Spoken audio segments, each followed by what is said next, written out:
আমাদের ভারতবর্ষে আরও জরুরিভাবে বললে পশ্চিমবঙ্গে ডান্স থিয়েটার বলতে আমরা নৃত্যনাট্য বুঝি, সেটা একেবারেই নয়। নৃত্যনাট্য জিনিসটা আমাদের অনেক দিন ধরে জিনিসটা এক্সিস্ট করে, বহুদিন থেকে আছে। কিন্তু যখন আমরা ডান্স থিয়েটার বলছি এক্স্যাক্টলি বোধহয় সেটাকে আমরা বলতে চাইছি না, তার থেকে কিছুটা এগিয়ে যেতে বা পেরিয়ে যেতে চাইছি সেই ধারণাটাকে।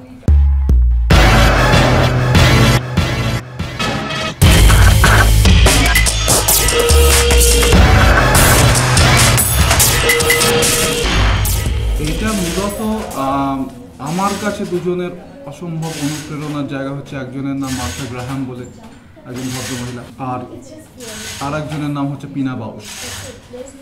পিনা বাউস তো জার্মানির একজন বিখ্যাত নৃত্যশিল্পী। এরাই প্রায় নিজের দায়িত্বে ডান্স থিয়েটার এই জিনিসটাকে নিজের দায়িত্বে তৈরি করেছেন বলা যায়। কি তফাৎ তাহলে নৃত্যনাট্য আর ডান্স থিয়েটারের মধ্যে, তাহলে তফাৎটা কোথায়? কেন আমাদের এই কনসেপচুয়াল একটা গণ্ডগোল তৈরি হয়? সেটা হচ্ছে যে নৃত্যনাট্য কখনোই একটা নাটকের ন্যারেটিভ ফর্মকে নৃত্যের মধ্য দিয়ে প্রকাশ করতে চেয়েছে। এর বাইরে থিয়েটারের সাথে তার সংযোগ খুব ক্ষীণ।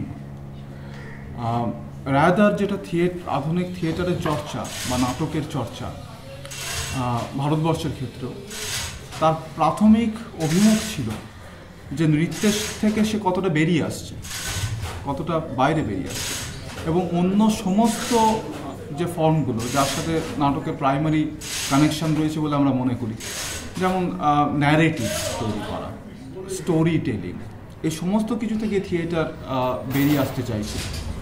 এবং বেরিয়ে এসে একদম করে গিয়ে থিয়েটার বলতে আমি কী বুঝবো সেটাকে এক্সপ্লোর করতে চাইছি, যেরকম সমস্ত আর্ট ফর্মই সেটা করতে চায়।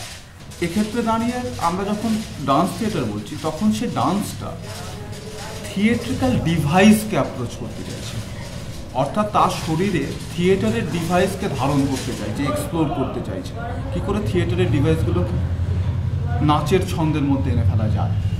আমরা যখন ডান্স থিয়েটার বলছি এই সমস্ত যে বয়ান, লিনিয়ার বয়ান, তার কোনো ঘাত ঘোঁট নেই, তাকে আমরা চ্যালেঞ্জ করার চেষ্টা করছি থিয়েট্রিক্যাল ডিভাইস দিয়ে, থিয়েটারের ডিভাইস দিয়ে।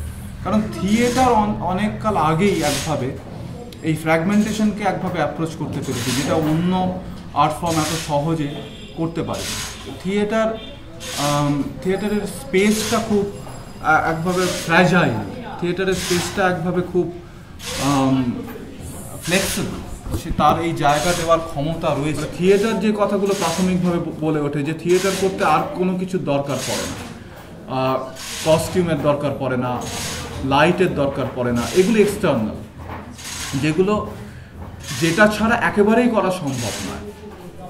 সেটা হচ্ছে একটা স্পেস লাগে থিয়েটার করতে, আর সেই স্পেসের সাথে একটা শরীর বা কতগুলো শরীর একভাবে ইন্টারঅ্যাক্ট করে, একভাবে নিজের শরীরটাকে সেই স্পেসের সাথে আদান প্রদানের মধ্যে দিয়ে একভাবে উৎসর্গ করে, একভাবে এক ধরনের সারেন্ডার, সাবমিশন এবং স্যাক্রিফাইস আছে নিজের শরীরকে। মূলত গ্রোটোস্কি থিয়েটারের চর্চার মধ্যে এই ধারণাগুলো প্রবল হয়ে ওঠে।